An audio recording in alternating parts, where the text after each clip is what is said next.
Hello, welcome to Widowed Too Soon. We are back. Back. Michelle, how's it going? Good. You did not Oh, announce wait, hold me. on.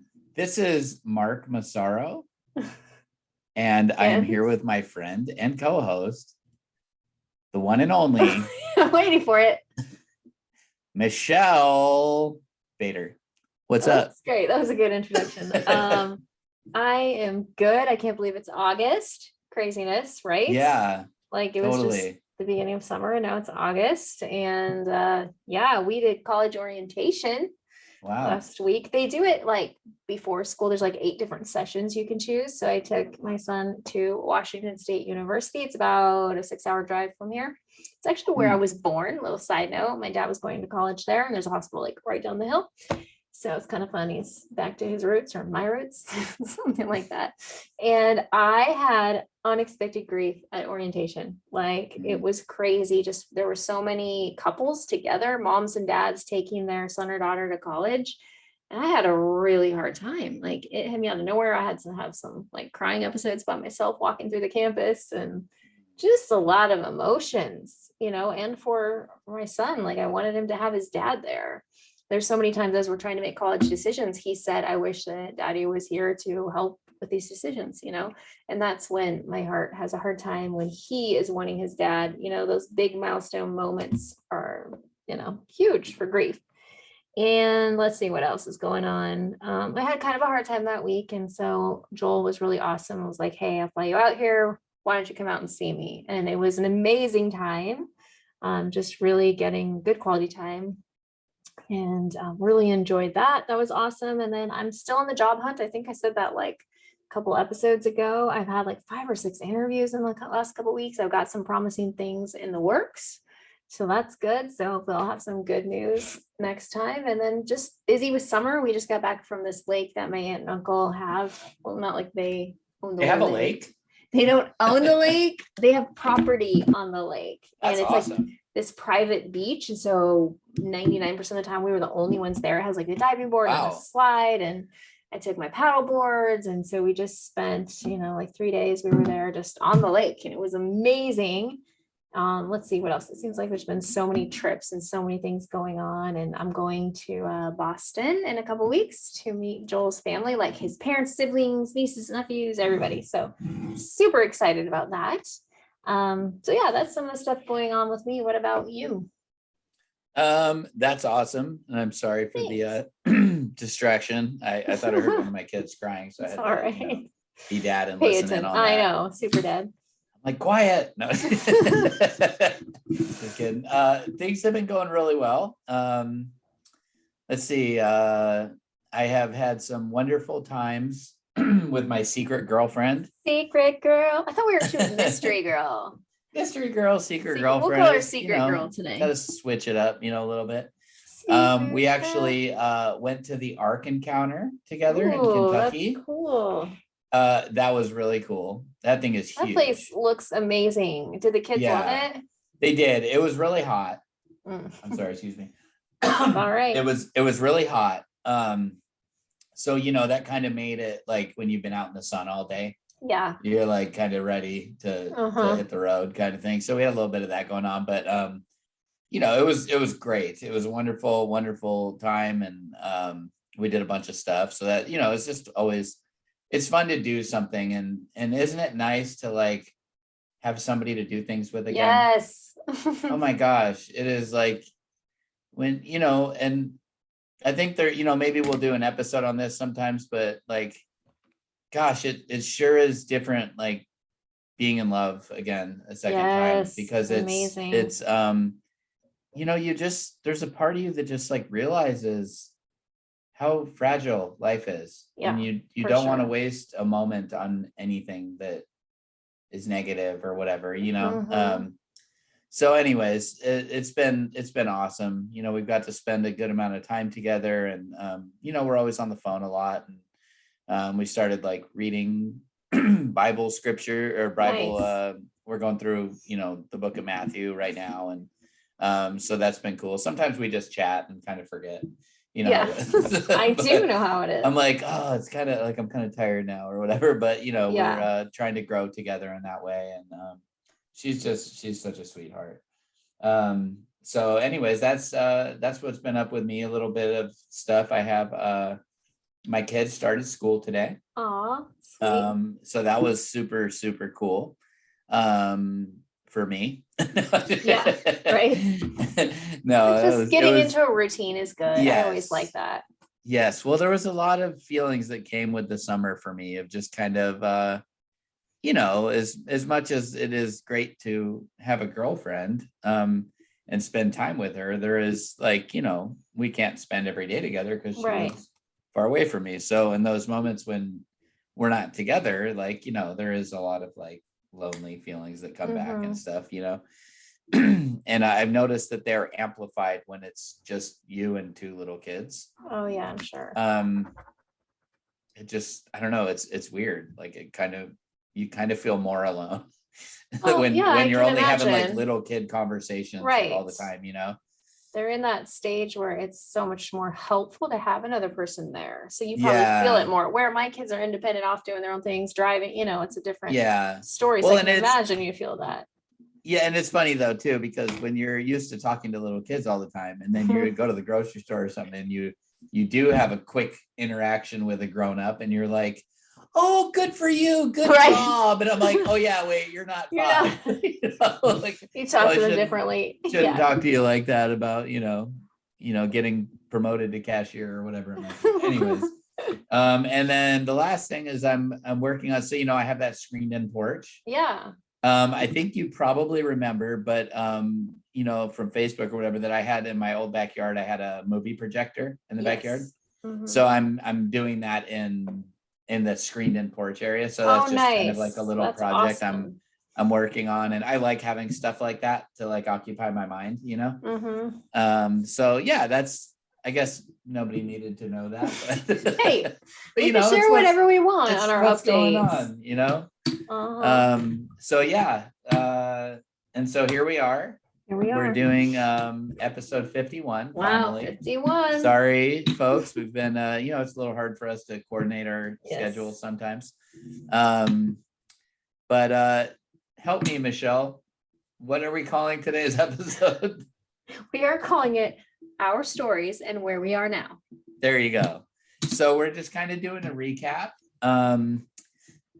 of, just, we know that a lot of people listen to us that have not gone back and listened to the first episodes and don't really know why we're here. So we're just going to do a quick recap of what, we've been through, and but mostly what life is like for us now compared to what it was. It's kind of what we're going for. We'll see where the conversation We're going for leads that. us. Yeah. So would you like to start, Michelle? Sure. Okay. So if you want all the deets, you're going to need to go. I have teenagers and they like make everything short. Like they're like doing it for the memes. I'm like, what? They're like the memories. Like everything they say is shortened. Like everything. So I do it sometimes. Anyways, if you want all the deets. That's awe. Quite that extreme, but it works.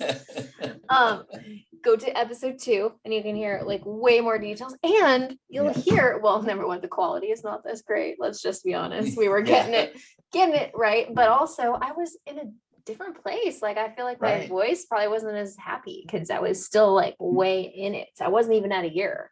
And I was going to say, when we recorded that, you were what, at about 10 months? 11 months? Yeah, 10 something months? like that. I think it was March, and 1 year would be in May. So yeah. It's gonna be May. Is that a song? I don't know that song. Yeah, I think it's Backstreet Boys or NSYNC or one of those. It's gonna be me. I think they say it's gonna be me, but a lot of people, because the way they say it, a lot of people say that in May. Interesting. Like when May, never mind. Good. Somebody out there knows what I'm talking Somebody's about. like, I know. It's gonna be May. Sorry. That was awesome. Okay, so anyways, I'm gonna give you my abbreviated story and then kind of like where I'm at. So it has been 2 years, 2 months, and a few days since Luke passed away. In some ways, it seems like forever ago, and in other ways, it seems like yesterday. Like it just depends. Like I can be thrown back into the memory of his death and be right there. And this happened to me on the paddleboard out in the lake yesterday, 2 days ago. I just all of a sudden just had this flashback of his death, and it just hits you sometimes. Like, they're gone, but there's these weird moments. I know you guys get it when you're just like, whoa, weird. And then just, thinking about like how life is so fleeting, and like seeing my parents and other people get older, and just like, what is the purpose of life? And, just all these thoughts. Your perspective is different when you have watched someone pass away, or someone you love has passed away, even if you didn't see it. Your perspective is different. And so anyways, that's all side notes about. Oh, that's good stuff. Yeah. But okay, the short version, very short. So after Luke and I had been married a couple months, found a tumor in his ankle. So he was 25, and it was a very rare bone cancer. Went through chemo, it didn't work. Then they amputated his leg. Changed our life completely because he wasn't able to work as much, had a lot of pain. When they amputated his leg, it took all the cancer out. So that was the day we considered him cancer free. That was wow. How come I know? It was also in May.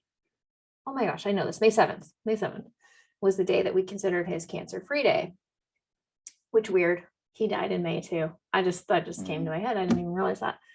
So anyways, we would celebrate every year that another year cancer free, but he also had a lot of other health issues during the time. But 13, I mean, this is the quick version. 13 years later, the cancer came back, this time in his lungs.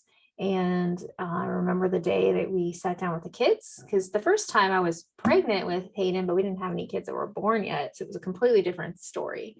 So we sat down with the kids and shared with them, and it was very positive though. Like, we're going to fight this with chemo, and we're going to do all these things, which, side note, Luke said he'd never do chemo again because it did destroy a lot in his body, but we didn't really have any other options. Like, okay, we don't want to just give up. Like, let's, we researched a lot of things, and there really wasn't nasty. Yes, there really wasn't anything for him. We looked into clinical trials, all kinds of things. So he did chemo, and there were times that they think that it helped it from growing. But it eventually, it was so big, the one in his back, or the back of his lungs, you could see it. There was a big tumor there. Breathing was difficult. So very long story short. So he lived about, I think it was like 2.5 years from that diagnosis. And just kind of rapidly the last few months, his face started to sink in, known as muscle wasting. Can happen towards the end of life. He was confused, but he was still fully functioning, and he could still walk, he could still talk, and he died suddenly of a blood clot, which I did research on this, only 1% of cancer patients ever die of that, but it was a blessing. Because he was able to be fully function until the moment he died. So he woke up with his calf hurting, and ended up just a few hours later passing away. My kids were able to be there. We were able to sing with him. His mom was there, and it was a beautiful time, as far as beautiful as it could be. It still is in my memory very, very strongly. And he had some suffering that went on, but only I saw it. It was kind of cool that God protected the kids. By the time the kids got in the room, he was completely peaceful, and they never saw him suffer. And I go into way more detail in the second episode, but I do want to share this part again. Long story short, his eyes were like locked up in the corner, and we were like, "What are you seeing? Are you seeing angels?" We just were like, "He's looking at something." And a few months later, I went to a grief retreat, and God gave me a vision. And I share this with a lot of people. I believe it's true that he let me see through Luke's eyes what was going on. One of my biggest fears was like, what was going in his mind? Was he suffering? What was he thinking? And he did try to speak a little bit. He just kept saying, I. And I was like, it's okay. We know you love us. But in this vision, I got to experience it as Luke. And the first thing that my mind thought as Luke is like, whoa, this is so peaceful. I don't have any pain. I'm okay to leave my family. And up in the corner where his eyes were actually at, there was Jesus just like kind of floating in the corner. And as Haley, because she had sang to him, and then, we were playing the song I Can Only Imagine. In the vision, that's when Jesus he said, come with me. And then Luke floated up, and that was like the end of the vision. But what that did for me, and that's when he actually died, was during that song. That's when they pronounced him dead. They came in and said he was dead. And that vision gave me so much peace, not only for me, but I've been able to share it with lots of other people who don't have a vision. I shared it on TikTok like a month or two ago, and so many people told me how much it helped them to just know that maybe that their loved one was going through something similar. And so that was a really crazy moment. And just, I can't explain, but I know a lot of you listening get this, the feeling of when someone's there and they're gone. Like you cannot explain that to somebody when their soul has left their body. And I just remember laying on the bed with his body just shaking and crying and holding his cold hand, and just like, until my mom was like, you should go, because I just needed to get out of there. And I didn't want to be there when they took his body. So I left with the kids really, really quickly. My hospice nurses said, you don't need to see that. And your kids don't need to see that. So anyways, that's like a little bit of how it all happened. And then obviously it was extremely difficult. So he was 42 at the time when he passed. I was 41. And just, left with 3 teenagers, and like, what do we do? I think Peyton wasn't quite a teenager, almost a teenager. Like, how do you move forward from this? And we went through one of my kids just really having a hard behavior time. He didn't know what to do with his emotions. And so some scary things happened. It was a really horrible time. I was on the floor crying all the time.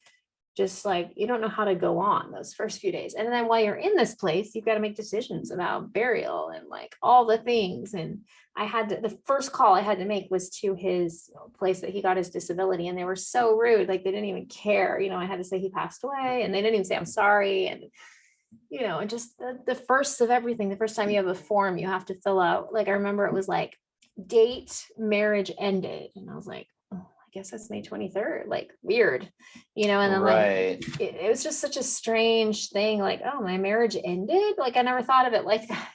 It was I don't know what the form was for. And just getting through those first few moments, our first few months, like I forgot to eat. It was just like a big blur.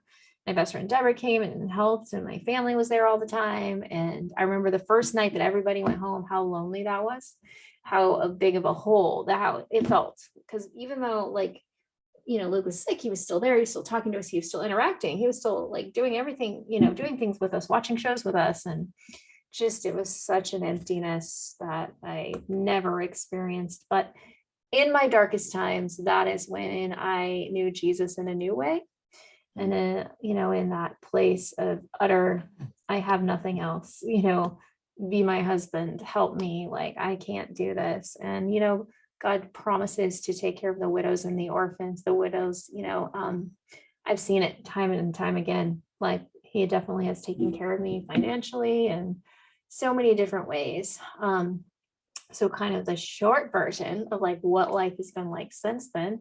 You can kind of relive this with us if you go back to the episodes, because we actually recorded a lot of it. We were pretty new in our journey. When I think about that now, it's kind of crazy. Like, we were babies in this journey. Yeah, we've documented. It's kind of neat that we've done this podcast because I don't have to remember for my kids when they ask what was it like when they're old enough. Like, I'd be like, I told the story, Wow. Yeah. what it was like, Yeah. I know it's different because your kids lived it at their age. My kids lived through a lot, but they're young. You know what I mean? Yeah. No, I had a lot from them. Right. So then just kind of from there, it was like learning how to laugh again. We have a whole episode about that. Feeling joy again, going through a period of time like, who am I now? Like, looking in the mirror, being like, who am I now? I'm not a wife anymore.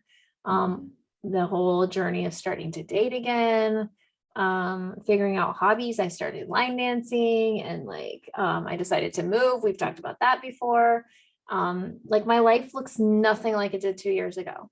Like, it's so crazy. I remember my hospice nurse saying that. She goes, in a year, your life isn't even you're not gonna recognize your life. And she was right. Like, I was already living in a new place and just so much going on.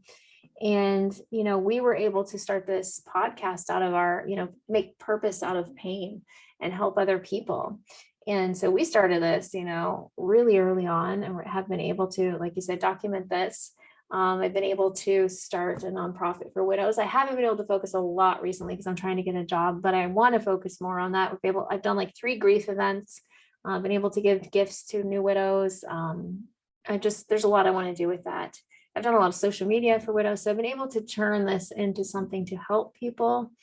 And then as far as like the dating journey, as you guys know, I have someone that I am absolutely in love with, that we're talking about a future together, been together for a while now. And that's been a journey, and that's also documented. And, Yeah. just going through that whole like healing journey, and this whole, like, even reflecting like where I was a year ago, I'm in much different place than a year ago. Just so much has happened. Sometimes it seems like at warp speed, and sometimes it seems like forever. Now most of my grief is for my kids. Like I said, milestone moments are the hardest for me. I feel pretty good as far as like I'm at peace. But there are things that bring up grief that I'm not expecting. But I would say overall, I'm doing really, really well. And I feel like very, very hopeful about the future as far as what God's calling me to do with like podcasting and my Widow Goals nonprofit. My kids are doing pretty good, and we have a house that I love near my whole family. So I feel good about things. It's been such a journey. And like some days you're like, whoa, I actually went through all that. Like it doesn't seem real. And then, yeah, there's the thought. I actually said this to Joel the other day, like, sometimes I wonder if I'm being done by like dating a pilot. Like, he talked about how actually flying is really safe. Like he went through the statistics and stuff. I'm like, so there are the thoughts of like, could I do this again? Like, and I know that stops people from dating. Like, could I lose someone again? And I'm like, the same thing I said before, it's better to have loved and lost than never loved at all. Like, I'd rather love a second time and experience this.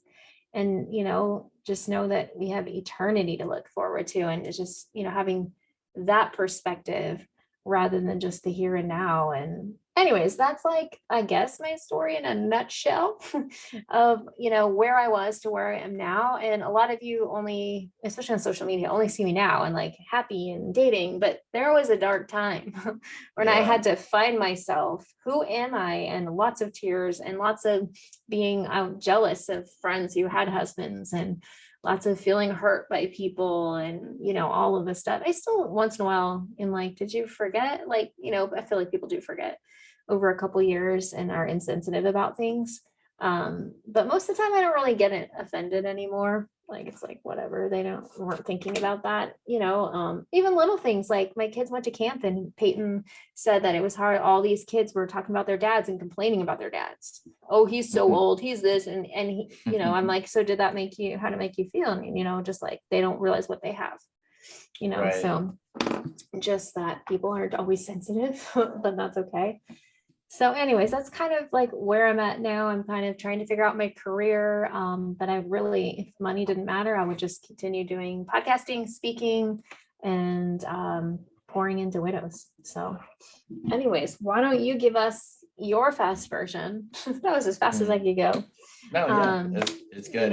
And I would encourage any of you, if you haven't heard Michelle's story, she's been through a lot. And I remember that's what I got really defensive of you when people were like making fun of you, or whatever, however you would phrase it, on like being mean to you. Oh yeah, on TikTok. Like, you found someone too fast. Did you not care about your husband? All that stuff. And I was like, I remember, like, because I met you early on in our grief journeys, and I think it was like 3 months and 6 months or something like that when we met. Yeah, I think so. Yeah, something like that. And I know what you've been through. I know how much pain you've been through, and and so it, like, I don't know, people can just be people sometimes, right? Yeah. So real. I had a very beautiful marriage to my wife Lacey, and we just got along really well and just really loved each other a lot, and looked out for each other. And she started with she had some heartburn, what she described as heartburn, and then she had some back pain. And when they finally diagnosed her several months later, they told us, you have stage 4 cancer, your whole body is covered with tumors, you have 3 months to live at best. The chemo that they wanted her to do was really, really nasty, and she was terrified of it. She ended up going a holistic route, and she did beat a lot of the cancer, which was amazing. It was really amazing to watch, but also horrible to watch. I watched my wife fall apart over 14 months, and watched her whittle away to nothing. And it was devastating, to say the least. She became paralyzed. She had several tumors in her spine.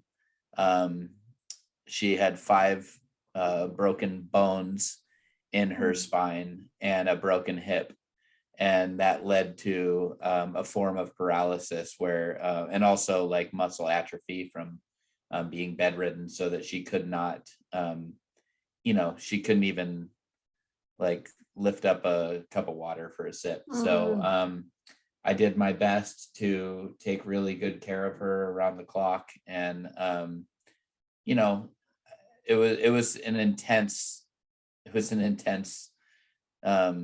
season of life, Yeah. and terrible. I mean, just no other way to say it except terrible. It was what we had was so beautiful, and it got ripped away from me. And that was hard. That was really hard. And Yeah. but Lacey was a warrior, and Mhm. she fought like I've never seen anybody fight before in my life. And she fought with faith, and she fought so tenaciously. And I think that's the word. Yeah. It No, was, I got it was mhm. kind of, you ever say a word out loud and you're Yeah. like, that doesn't sound right. No, I think that's what you Um, meant. Yeah. but she I've never met anybody more courageous in my life than her. Mm. And she really charged it head on, and just fought. Again, if you want to hear the details of this, it's Mhm. episode 1. Michelle was nice enough to let me go first, to tell my Yeah. story first. um and it was hell. It was literal hell. I could Yeah. not believe that was our life. I could not believe that is what happened. I could not believe what God was expecting me to do, as a husband who's supposed to serve his wife. um but I did. Yeah. Somehow I did. And it was not my own strength. Anybody who saw me during that season, I mean, I never quit on her, not once. But Mm. I do know that my heart I was having a really, really hard time with how physically impossible it was to do what I was doing for her around the clock, and Right. raising 2 small children at the same time. It was I had a lot of people that were really kind and loving, and helped us out tremendously. um but it was still 90% on me. You know what Right. I mean? It was like Mhm. somebody would come for an hour here, somebody would bring groceries. And some of these things, like, I would have loved to be able to get out and go to the grocery store. I remember the feeling of, like, when I would get to go to the pharmacy, like, it was during COVID, so the kids couldn't go. So somebody Right. had to come over and watch my kids. And I was the only one that could go pick up her prescriptions. And sometimes, because it was like narcotics and stuff. And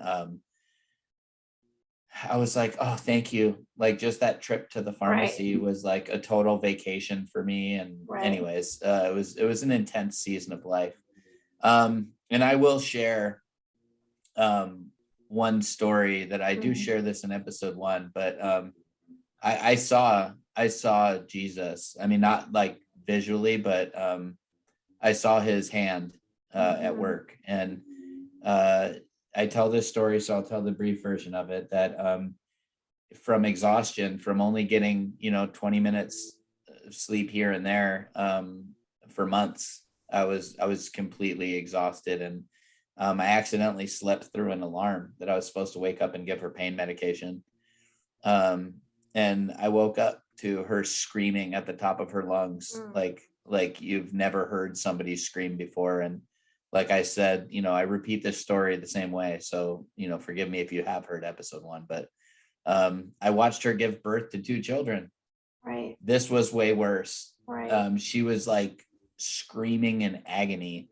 Mm. And I didn't know what to do. I was like getting ready to call 911, but I needed to do something. And so I dropped to my knees and I started praying for her in a way that I've like never prayed before. And I was just telling God, like, you can do this. Like, you can do this. Come be with her.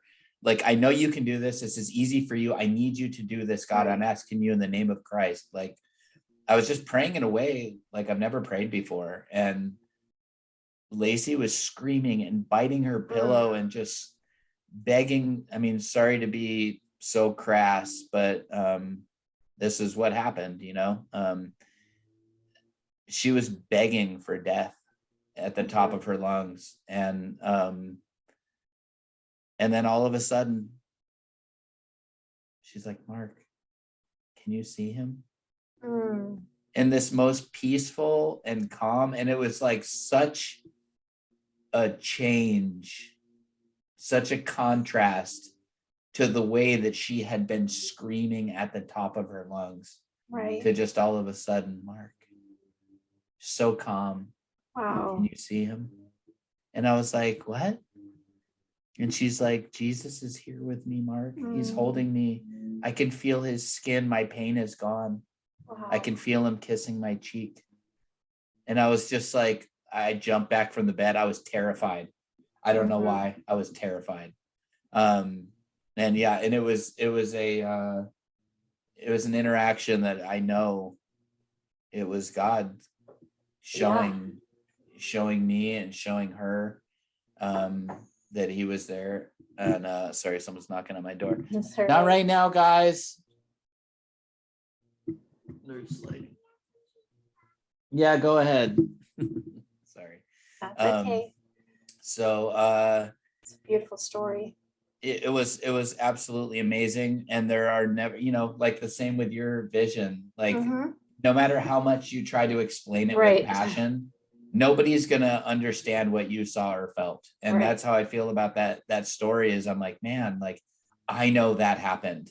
Like I know what happened there, and I know how crazy it was. All the hairs on the back of my neck were just standing up. I was scared. I couldn't get any further away from the bed because what she was saying was scaring me so much. And I don't know how else to really explain that.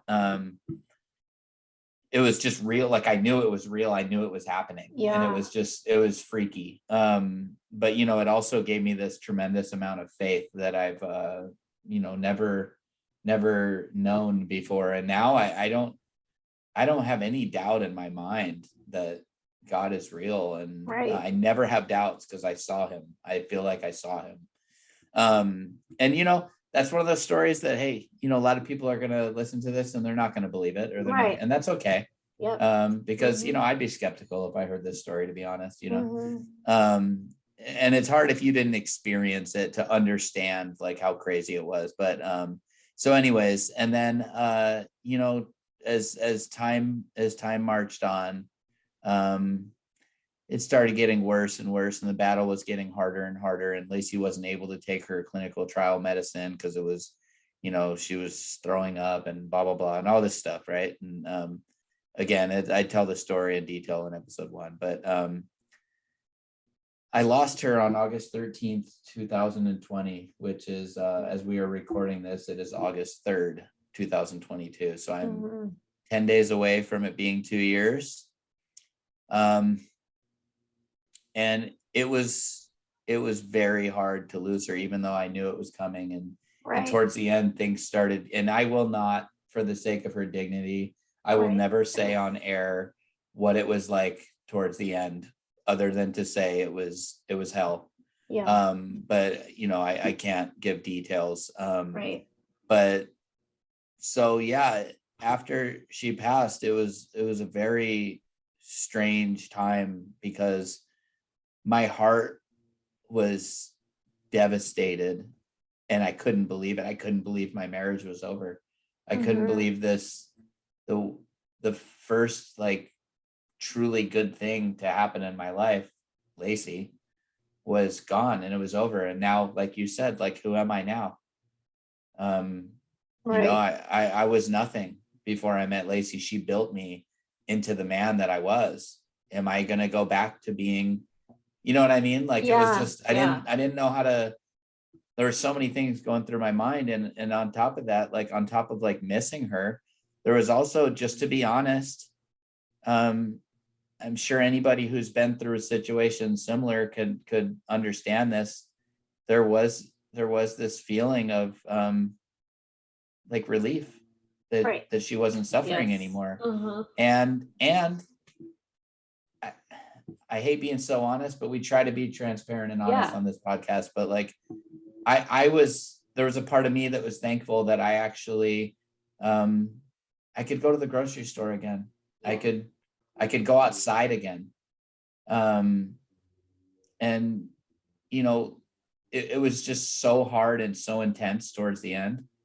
um I remember praying to God, and this is hard, but I remember praying and saying, like, God, like, if you're going to take her, just take her. Right. Like, why do I have Right. to watch her suffer like Right. this day in and day out and every hour and every minute? Like, why?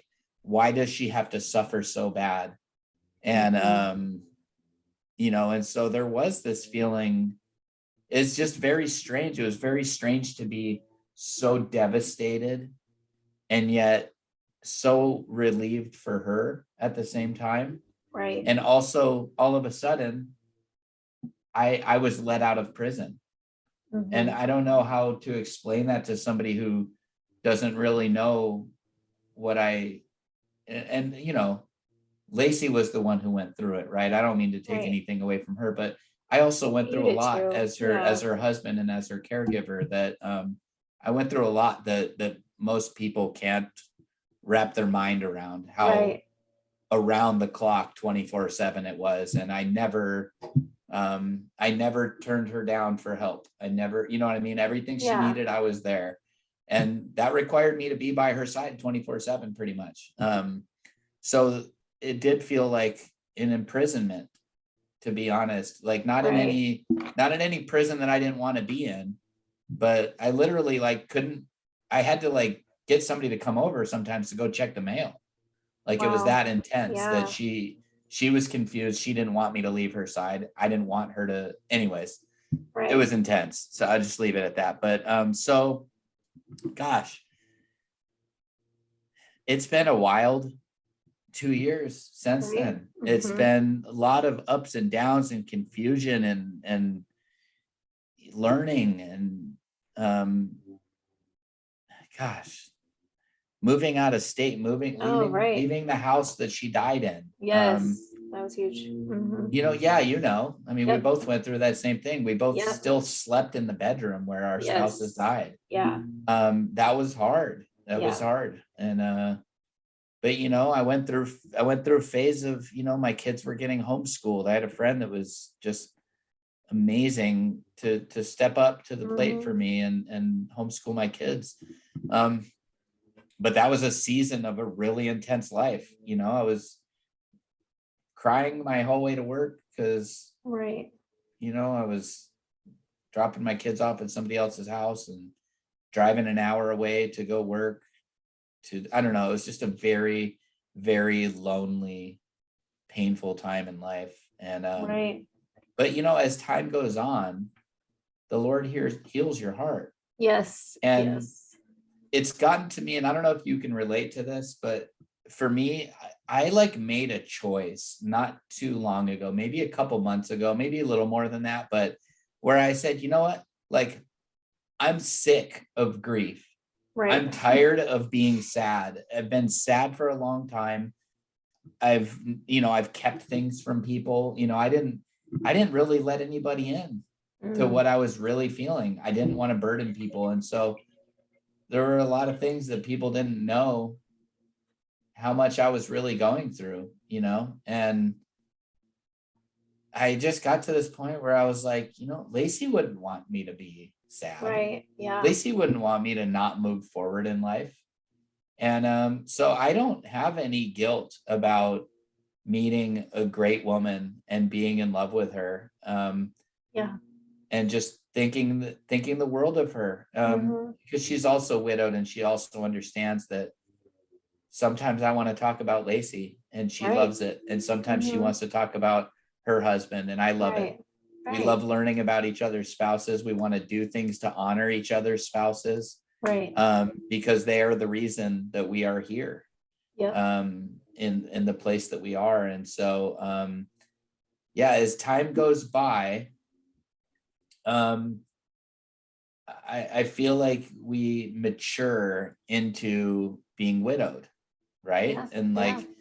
because we get these messages still that people, we kind of forget, because Yeah. we remember where we're at now. Yeah. We know where we're at, and we know what it's like to be able to laugh again, and Yeah. to have Love joy in our again. hearts, Yeah. and love again, and all these things. And then we get these messages that someone's like, yeah, like, I just saw one. I'm 2.5 months out. Right. I'm 3 weeks out. Right. Yeah. And it's like, Crazy. oh my gosh, yeah, some of you are still very much you're still very much in that darkness. Who am Yeah. I? What now? And so we still have our things, right? Yeah. But like, so anyways, that's I'd say like an overview, a flyover of Good. my life over the past 2 years. But I'm personally in a place now where, like, sometimes grief sneaks up on you. Yeah. You're not expecting it. But I'm also like, it's like we've said in this podcast before, like, it's okay to visit. Yeah. You can visit Grief Town. Yep. Just don't unpack your bags there. That's right. Just carry on and keep going. So do you get grief moments for your kids, like first day of school today or things like that? Does that? Not in that one in particular, but yes, I definitely get grief moments for my kids. Yeah. I don't have a lot of them myself anymore, and I feel like Right. it's because of the mindset that I've chosen. Mhm. I have them. I still like talking about her. Right. And then I can make myself cry at the drop of a hat, like, no problem. I choose not to be sad, and that's not always as easy as it sounds, right? But I'd say, though, the main thing, though, is yes, I do have, to answer your question, yes, I do have moments where, and also because of who Lacey was, I feel like that they really missed out on Right. being raised by an incredible woman, but Right. but we also know that we're followers of God and we trust in God, and Right. they didn't miss out because that was never the plan. Right. God knew that they were not going to be teenagers with that mommy, Yeah. with their mommy, and not that, you know what I mean? Sorry, Right. sometimes I get ahead of my words. No, I get it. Okay, So anyways, couple- but what do you, oh, go ahead. I got some questions for you, and I think you've mentioned it on the podcast before. You used to watch Lacey's Celebration of Life video, and it would bring you back, and it would bring a lot of tears and emotions. Do you still do that? I'm hesitating because I feel silly that I still do it, but yes, No, occasionally I do still Other do people it. can probably relate. That's why I wanted to ask. Like, if Yeah, I it's do, because something- sometimes it's like, sometimes I want to see it, or Yeah. if somebody told somebody, like, it's really sweet. My my girlfriend and I, we've watched each other's Oh, celebration of life for our I spouses. love that. And, like, on our own, like, I watched hers for her husband and she watched mine for Lacey, and we both just felt a lot for each other, and Yeah. we both feel really bad that we both lost such wonder, because her husband was a really, really good man, a really a very, very godly man, and just a beautiful soul. And I just got this overwhelming feeling that, like, gosh, I wish I knew him. Yeah. And she felt a lot of the same stuff for Lacey, that she Right. wished she got a chance to know Lacey, and that she seemed like such an amazing woman. And so, I think that's sweet that we can grow together in that way. And so there was a part of me that, I wanted to remember what she watched. Yeah. And so I watched yeah. it after she That did. makes And yeah, sense. I was bawling like a little baby. And so It's okay though. and yeah, it's a hard thing, especially the thing that gets me the most is the because it's like she was able to look it up on YouTube, so it's on YouTube. But like was the picture slideshow of, because it was just such a reminder of she had such a servant's heart. Yeah. She was always trying to serve people, and it's just something about seeing like picture after picture and memory after memory that like gosh, she was so amazing. She was just such a sweet, caring woman, and there's just, no matter what, like I don't think I will ever not miss her. Right. But there is this part of me that's like, I need to be real. She's not coming back. Right. And I have to accept that for me, because I feel like in a lot of the grief for a long time was me wanting her to come back. Yeah. And I mean, I even mentioned in another episode, I don't remember which one, but that, for a while I was looking on dating apps. And when I first looked on a dating app, I freaked myself out of it, because I realized after like, I don't know, 20, 30 minutes, whatever it was, of like scrolling through photos, that I was looking for Lacey. Right. And I don't mean I was looking for somebody like Lacey. It was a very weird moment. I don't relate to it now. I just know that it was true.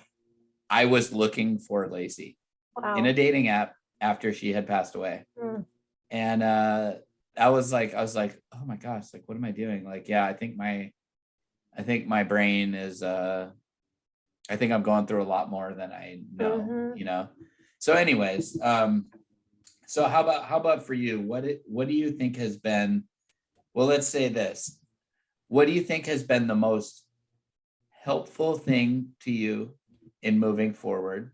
Like, and just to give you some examples, has it been books? Has it been the podcast? Has it been dating? Has it been people, friends, God? I mean, obviously God, right? But like earthly things, tangible things that people could go to. What do you think has been the most helpful thing for you? The most helpful thing for me in the very beginning was people telling me it will get better. And that's why I like to tell people that. That was when I called all the widows that I knew.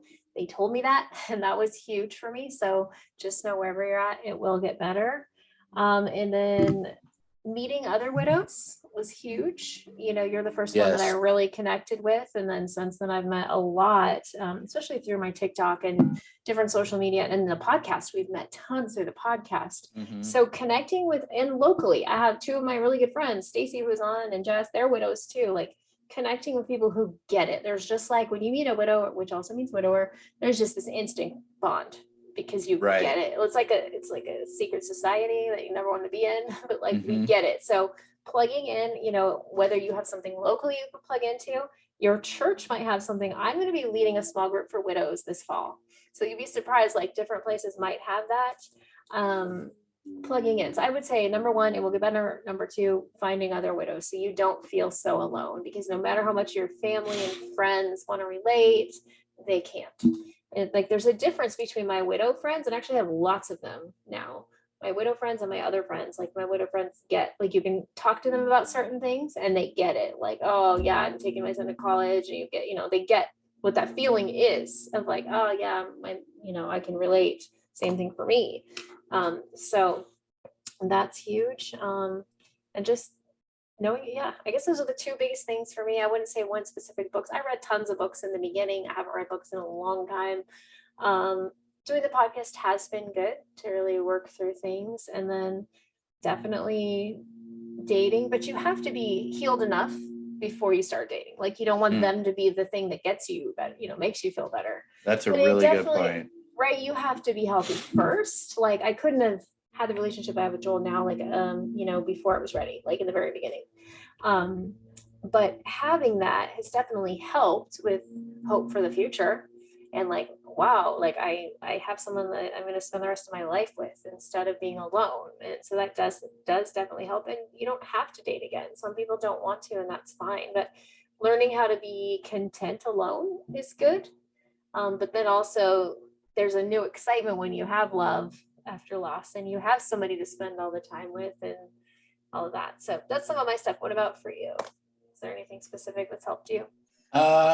I like all that stuff and I agree with all of it. And not only because I had met a couple other people, I mean, loosely, but just I had talked to a couple other people that were widowed before I met you. Not really, but the thing that really, so not only meeting, I would just, I guess what I'm saying is I would expand, Yeah. not only meeting somebody that's also widowed, but meeting somebody that's similarly Yes, that was widowed, huge. Yeah. because it was like, oh my gosh, like, you know what a PET scan is? Yes. Like, yeah, and I didn't have to explain Right. cancer to you. And Right. that was very, it felt very like, oh wow, like you get it, and because it is different, Right. I've met and talked to people who lost their spouse to suicide or to accidents or just shocking, like a surgery, some procedure that went wrong. And I'll I'll leave details out, but like I've met a lot of people, or people have reached out to us and told us their stories, that there's several different ways that all of you have lost Right. your spouses, and it is very helpful to find somebody who lost their spouse in the same way that you did. Yes, definitely. So that's helpful, I'd say. But yeah, for me, it was huge doing this podcast for me. Yeah, definitely. It was really helpful for me, because I did see a counselor for a while, and to be honest, I didn't feel like it was helpful for me, because I kept going back to, you're obtaining this knowledge from your education. You're not telling me anything that you know from experience. Right. And I still kind of felt that, even though this guy was like a well-trained counselor, that I was like, dude, I could teach you things about this. Exactly. And I was like, I'm not paying $150 an hour for a friend. Right. And so I stopped seeing him, but he was a very nice man.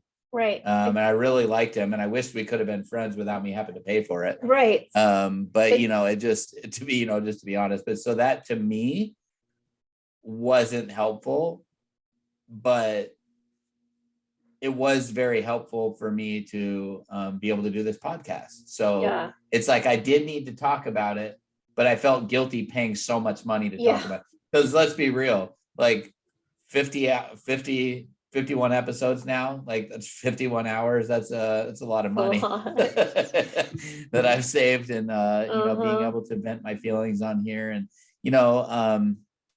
as I am friends with some of the listeners on Facebook, and sometimes Facebook is like an outlet for me just to write. I like to write. So writing for me is an outlet, like just kind of processing my thoughts. Well, we're in a digital world now, but I was going to say on paper, but you know what I mean? So it's just kind of, I'd say that those things have helped me a lot. And then I wanted to ask you, what would you say? So obviously we both loved our spouses, to the end of the earth and back, but what would you say is different in being in love again? It doesn't have to be about the people, right? But just about being in love after loss. Do you believe in life after loss? Oh, you changed love. The words. What is it? It's life after love. Love after love. Life after love. That's what it is. Okay. Do you believe in love? We're so good. Okay. Okay. We had to sing a little bit. Yeah. So I really don't think you're strong enough. No. Awesome. We should have a band called Widow Too Soon. We should have a band. And we should have a band. It'd be really good. Really good. Actually, I want a beatbox for our band. Oh, that would be good. That'd be good. Anyway. Okay. Anyways, I'll let you answer the question. I think it's you appreciate it so much more. Like, because you've been through that death and the loneliness and all of that, that when you find it again, you feel like running through a field of flowers singing, like for real. I like that. Like you're just so excited. Like, I can't believe this is real. Like, I didn't think I'd ever find it again. Like, so it's this feeling of ultimate, like this joy that you didn't think would happen. And so it's so exciting and so amazing, and you appreciate every moment because it's just so beautiful. So I would say that's different, like just because it's, you didn't know, like the first time you were in love, like it was different, like you didn't know what it was like to lose someone that you Right. love, you know, like to death. And then so then when you have a chance to like love again, it's insane like how amazing it is. Like it's really hard to explain to somebody what that feels like when you're like, whoa, I'm in love again, like someone I could spend the rest of my life with. Like this is crazy amazing. Again, right? Again, It's like again, again, right, yeah. right, that as long as God allows, you know, us to be alive, then I'll spend, you know, the rest of, yeah. So I think that's it. And then I mean there's so much that's different, but of course there's the differences that are harder, like you're like blending families, and kids are a huge factor that wasn't there in the first marriage. Yeah. You know, like all of that stuff you have to think about, you know, just what that's going to look like. And that change, that's way different. Having a family to consider, having jobs for Joel and I, and, you know, living in way different places. So that's way different the second time for me, is like, this is not somebody that lives where I'm from. So it's like not like convenience. You got it. One of you has to change your whole life. Yeah, there's a lot of differences, but it's a lot of good. Like it's a lot of like joy and happiness, and feeling this feeling that you thought was dead. I guess that's it. It's like your love, joy is resurrected, like whoa, it's still there. And I love that. love, like loving, I believe, I mean, I don't know, like even deeper, because you know what it's like to have that loss. And like, you know, Joel always tells me like how he just loves how deep I love, and how like just all of it, because it just, because I know what it's like to lose somebody. And so, and I also feel like more of a sense of urgency of like, okay, let's move to the next stage, let's do all this, because why waste time?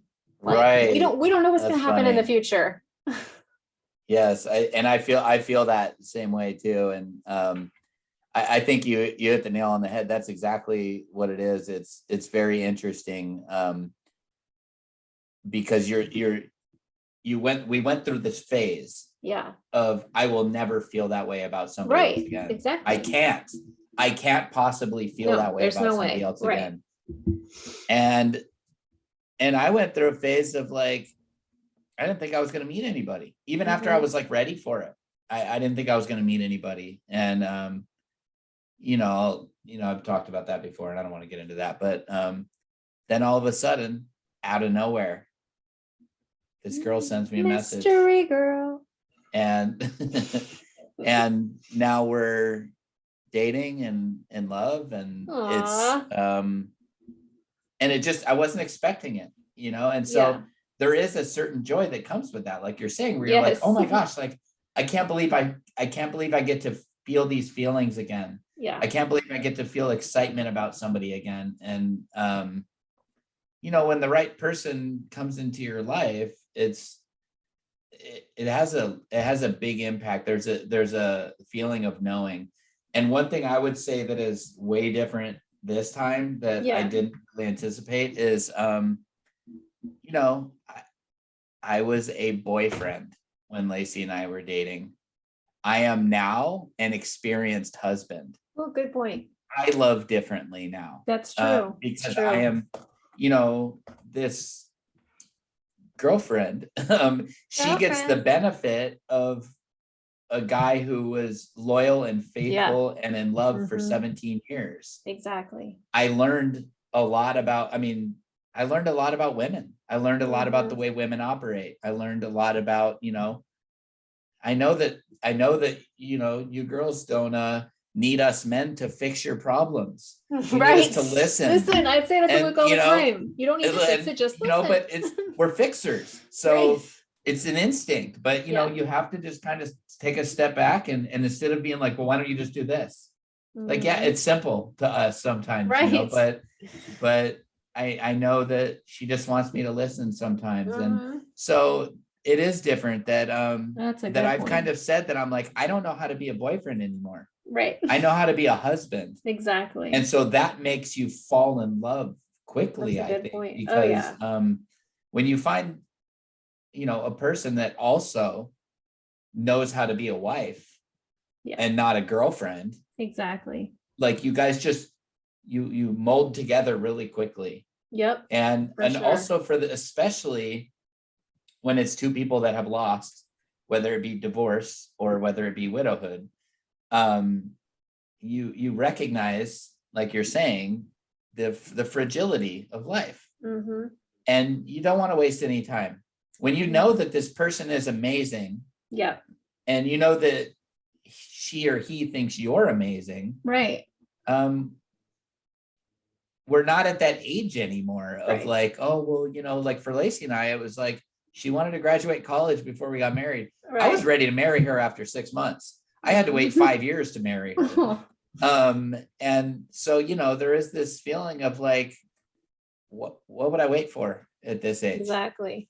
What would I wait for? Like, so for me, like, and I have to be obviously very respectful and kind towards where she's at. Right. That matters to me a lot.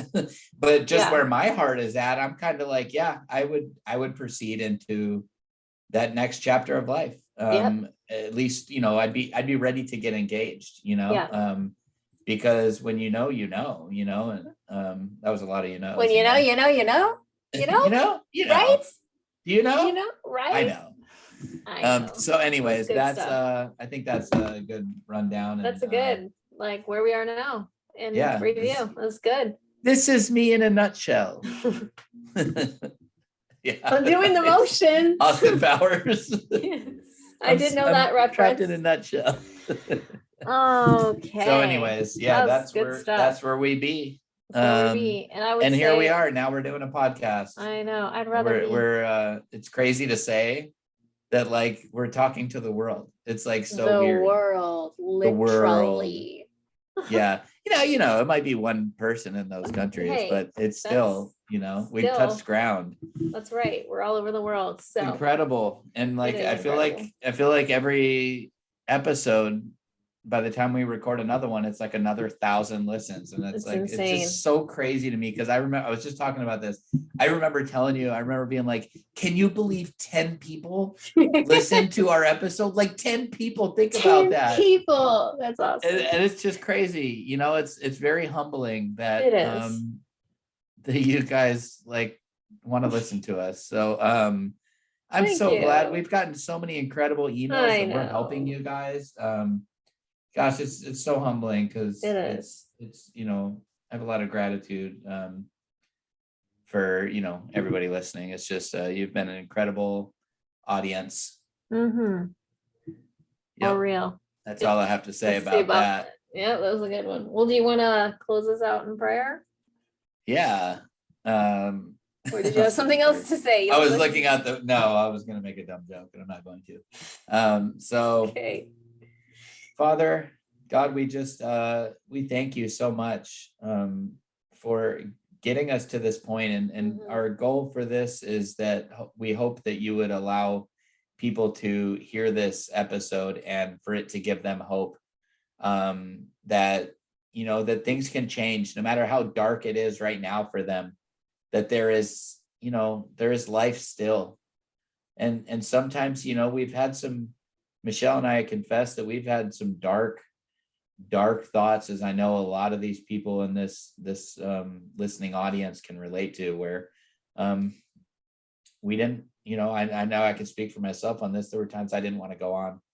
And I just pray that if anybody's in that place, Lord, that you would let them feel that they are in a season right now, that this is not their life now, that they are just in a season of life. This season will pass. The summer will come again. And I just pray for anybody who's feeling hopeless right now, as I feel like there are people out there feeling that. And thank you for this blessed opportunity to speak to people. And I pray, Lord, for anybody who's hurting, as I know many people listening are. And Yeah, you're a good father, and I pray that you would just be present around anybody who's hurting right now, and just may they feel your hand touching them. And I ask that in the name of Jesus. Amen.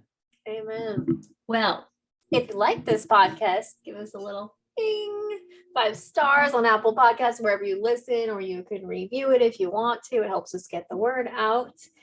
If you have a question or want to be a guest, you can email us at widowtoosoonm@gmail.com. You can find us on Instagrams, widowtoosoon_, Facebook, all the places. I have links. We have links, not just me. No, you have links as We well. do. I mean, who puts the links there? Yeah, you do. Well, we have links. I don't do any. I just show up to record. You do all the I know. footwork. It's all good. We have links to our Facebook Did you groups. say I know I'm so good? No, I said, what did I say? I know. I don't think I said I'm so good. We'll have to listen back to that one. I didn't say I'm so good. Maybe I did. I don't It's think all so. good, maybe. It's all good. That's it. That Okay, sounds way okay. better. Anyways, Yeah, it was you funny want about to- yeah. Totally. Sorry. if you want to be part of community, we have 2 pages. Well, we started with the Widow Too Soon, but then I added a private group because everybody can see what you put on Widow Too Soon. If you want more private, there is, I think it's called Grief Goals. You can share in there. Nobody else can see it. Plus, just look up widowed groups and you'll find a billion on Facebook. So anyways, there'll be links to those. And yeah, we just appreciate you guys being here for 51 episodes. 51. It's Word. a lot of Mark and Michelle That's talk. crazy. It's a lot. A lot of 90s jams. Yeah, and some, You know, it'd be fun hip-hop. to do. Someday it'll take a lot of work, but we could put all these clips together of all the songs. We could sell a single. You know, like we could sell the single. of like all of our songs together. That'll be a project someday. But Yeah, that would be impressive. A little That'd be- Gangster's Paradise. oh my gosh, yes. Yes. Yeah. Have you heard the times. Weird Al version of that song? The At Amish some Paradise? point- Yes, I have. Churn butter once or twice. Living in an Amish paradise. So He good. says, even Ezekiel thinks that my mind is low. That's right. It's a pretty funny one. I love Weird Al. Yes. Anyways, Good times. All right. Well, thanks guys for Thank you. being here. We'll see you next week. Bye. Peace out.